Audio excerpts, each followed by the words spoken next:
Sempena tahun melawat Malaysia 2026, banyak benda menarik yang kita boleh rakam untuk tunjuk pada dunia.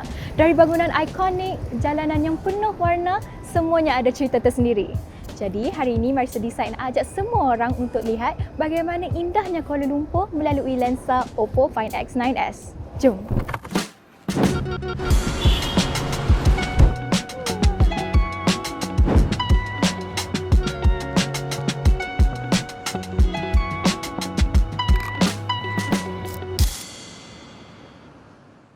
Sebelum tu, mari saya share dulu. Telefon ni ada 3 kamera 50 megapiksel iaitu lensa utama, telefoto periskop dan ultrawide. Setiap satu memang memudahkan saya ambil gambar.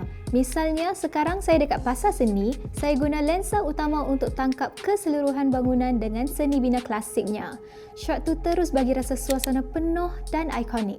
Nampak jelas betapa besar dan cantiknya bangunan ni sebab setiap warna dan detail boleh dirakam dengan terang.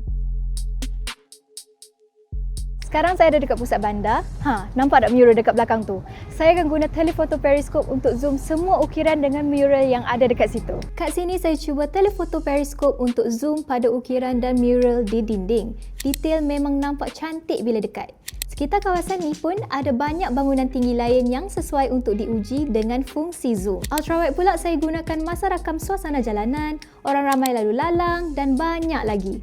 Semua shot tu bukan sekadar gambar, tapi cerita tentang budaya dan keindahan Kuala Lumpur yang saya alami sendiri. Selain Central Market, Petaling Street pun memang menarik. Dekat sini, banyak momen yang kita boleh rakam. Bila pandang sekeliling, terus rasa hidup dengan suasana jalanan, kedai-kedai dan orang ramai. Masa tengah ambil gambar, saya terfikir macam mana nak buat suasana ni nampak lagi sinematik.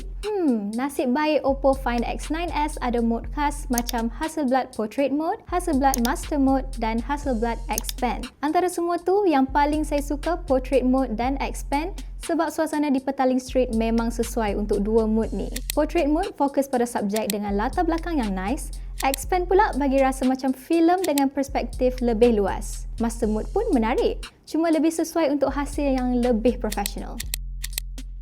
Hasil video pun saya nak puji sebab semua kamera termasuk kamera depan boleh rakam 4K 60fps dengan Dolby Vision HDR. Jadi tak kira guna kamera utama, ultrawide ataupun telefoto, warna dan kualiti rakaman tetap konsisten.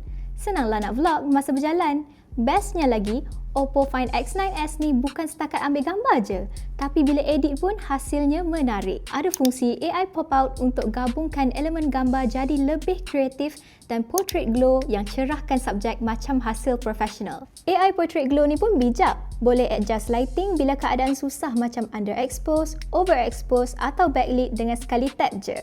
Dan kalau anda tertanya apa rahsia Oppo sampai gambar dan video dia nampak konsisten cantik, jawapannya ada pada Lumo Image Engine. Sistem ni sebenarnya yang bekerja di belakang tabir untuk buat setiap shot lebih jelas, dynamic range lebih luas dan noise reduction lebih kemas sambil kekalkan tone semula jadi. Senang cerita, ada 3 teknologi utama yang bantu hasilkan gambar yang baik. Pertama, AI Denoise dan AI Demosaic untuk kurangkan noise sambil kekalkan detail. Hypertone Image Engine untuk pastikan highlight dan shadow nampak natural. Dan Lightning Snap Engine yang boleh tangkap subjek bergerak laju dengan jelas tanpa blur. Jadi, itu sahaja perkongsian saya kali ini. Harap korang enjoy berfoto walk dengan saya di Kuala Lumpur bersama Oppo Find X9s. Sekian dari saya, Marisa. Jumpa lagi. Assalamualaikum. Bye!